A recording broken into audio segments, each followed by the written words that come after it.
Tonight, President Trump's State of the Union address, his high-stakes message, a critical moment for this president in this midterm election year. ABC News live coverage starts right now. Tonight, from the nation's capital, President Donald J. Trump, with so much at stake, and the first votes in the crucial midterm elections about to be cast, the president addressing the American people. This is an ABC News special, The State of the Union and the Democratic Response. Now reporting from Washington, David Muir. And good evening, everyone, from the nation's capital. It is great to have you with us tonight. We are just moments away from President Donald Trump's State of the Union address to Congress and, of course, to the American people. I'm joined by the ABC News Powerhouse political team, both right here in the studio with me and right there in the chamber tonight. President Trump knows millions will be watching tonight amid tough new polls for him. And in this critical moment, in this midterm election year, the president's arrival in the chamber will be announced any minute here. He's expected to declare tonight that the State of the Union is strong, prosperous, and respected. We, of course, have been watching the arrivals moments ago, the cabinet arriving in that chamber. One of the noticeable differences about the chamber tonight, the absence of many of the Democrats who had decided to boycott the State of the Union. The minority leader, Hakeem Jeffries, had said if you can't behave, he would rather you not be in the chamber. But that's not the sole strategy here, Lindsay Davis. You talked with Democratic leaders tonight who said they thought that their purpose would be better suited elsewhere. Exactly. And from our estimate, we're hearing at least 73 Democrats decided not to show up tonight. The breakdown, about 59 in the House, 14 in the Senate. Earlier today, I had the chance to talk with Democratic Whip Clark, who said that she feels that the focus of the State of the Union should be the American people. And so she described not wanting to listen to misinformation from President Trump and instead speak to her own constituents about the state of their union.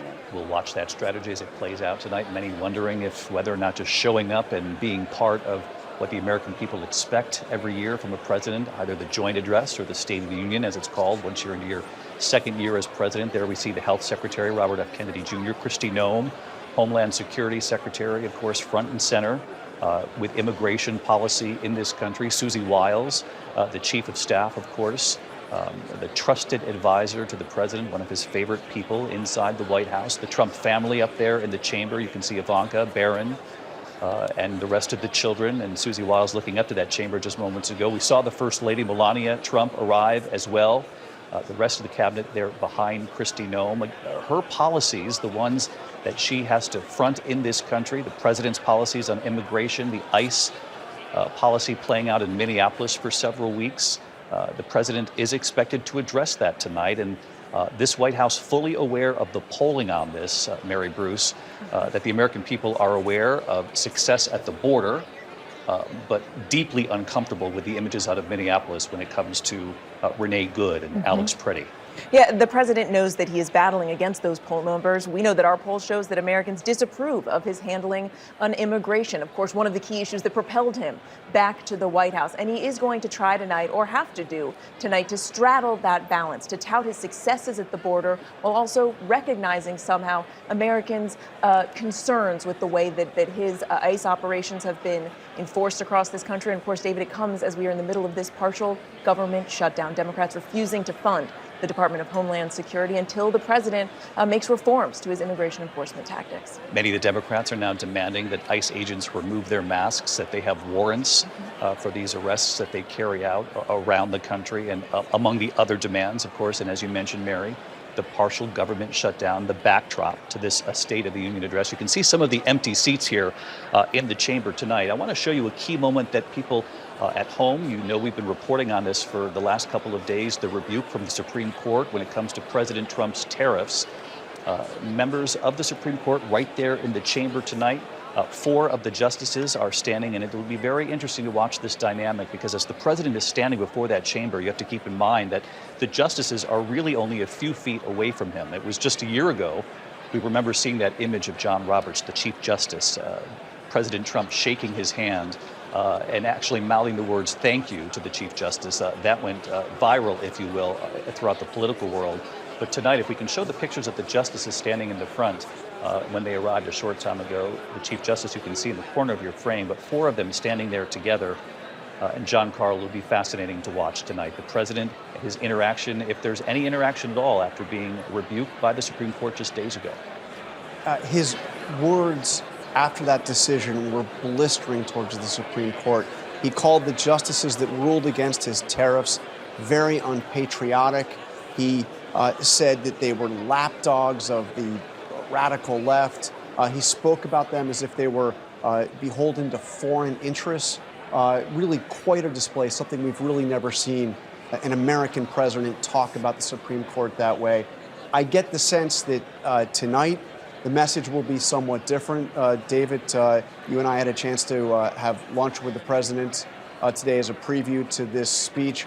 My sense coming out of that is that he wants this to be a celebration of America's 250th anniversary, to talk about what he sees as the accomplishments of his administration, and I think we'll pull some of those punches tonight. The doors are now open in the chamber. John, thanks so much. We are expected to hear the announcement that the president has arrived for the State of the Union. Mr. Speaker, the President of the United States.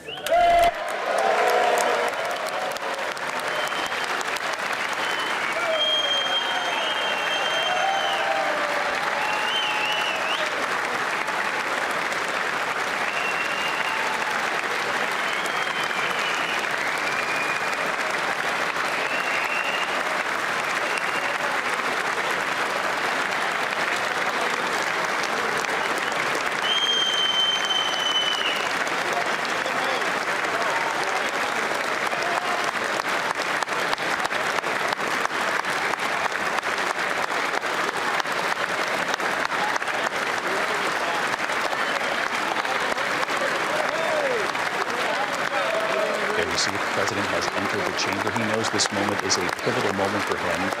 He was saying, and we should point out, John took us behind the scenes here, it is customary for the anchors of the networks and some of the cable news hosts to be invited to the White House under Republican presidents, under Democrat presidents.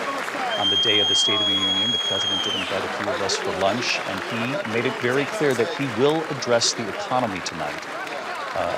Obviously, the polls, this White House, very aware of his handling of the economy in terms of the American people, that they can look at the stock market, but also can look at their grocery bills and recognize that they're not feeling this quite yet. You can see the very warm welcome that he's getting from his Republican colleagues there in the chamber. Let's go right to Rachel Scott, who's also in the chamber tonight. And Rachel, what do you make of what you see so far? And are there empty seats, as had been predicted by many of the Democrats who said they might sit this one out? Well, David, I've covered several State of the Unions from this very seat up here in the gallery in the House chamber. There are far fewer Democrats tonight than there have been in years past. And David, what is notable right now as I'm watching the president, look at this, Al Green, Congressman Al Green holding up a sign. I believe I'm looking at it right now. It said something in reference to apes. Black people are not apes, in reference to that post that the president had on his social media account, a racist post that was offensive. That clearly a sign of protest there. Also notable as the president's making his way down toward the Supreme Court justices, David, is some Democrats didn't even bother to turn around as the president entered the House chamber tonight. And Democratic leadership, notably Hakeem Jeffries, was seated.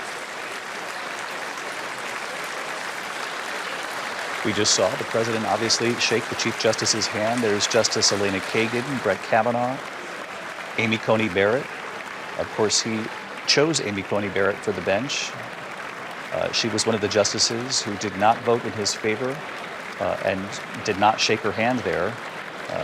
Did interact with the Chief Justice, but then with none of the other justices. And John Carl, this was a question for the president today. Obviously didn't want to go on the record, didn't offer any answer to us. But it was clear to us at the White House that he didn't quite know how he was going to handle the justices when he got there tonight. Yeah, interesting, that shake, very quick shake with John Roberts, and then going right by Amy Coney Barrett, who he put on the court.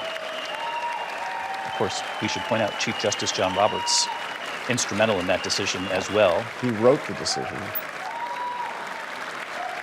Choosing to interact only with the Chief Justice. But Trump felt particularly betrayed by the justices that he put on the court that ruled against him. Neil Gorsuch included in that, though Neil Gorsuch, Justice Gorsuch, not there this evening along with the other justices who are not there. By the way, the four justices who did come for tonight's State of the Union are the same four who were here a year ago for the joint address to Congress. Mary Bruce, this president knows this is a critical midterm election year and that the Republicans hold very slim majorities in both the House and the Senate. David, tonight is the president's best chance to defend his first year back and try to sway skeptical voters to back Republicans in the upcoming midterms. He needs to convince Americans that he is laser focused on that issue that is top of mind for them, the cost of living. He's going to argue his policies are working, but as we know, the polls show so many Americans simply aren't feeling that in their wallets. 57% disapprove of his handling of the economy. And of course, as we've been discussing, this comes just 4 days now after the court delivered that devastating blow right to the heart of his economic agenda by invalidating most of his sweeping tariffs. This term, affordability, really gets under his skin. He has said on the one hand, I've won on affordability, and on the other, he says this affordability crisis was created by my predecessor. So it'll be curious to see how he tackles affordability and what the American people are feeling at the grocery store and costs of utilities and housing and what have you. I just want to point your attention at home. Members of Congress, I have the high privilege and distinct honor of presenting to you the President of the United States. There you have it, the Speaker of the House with George Washington's gavel tonight, introducing President Trump. Let's listen.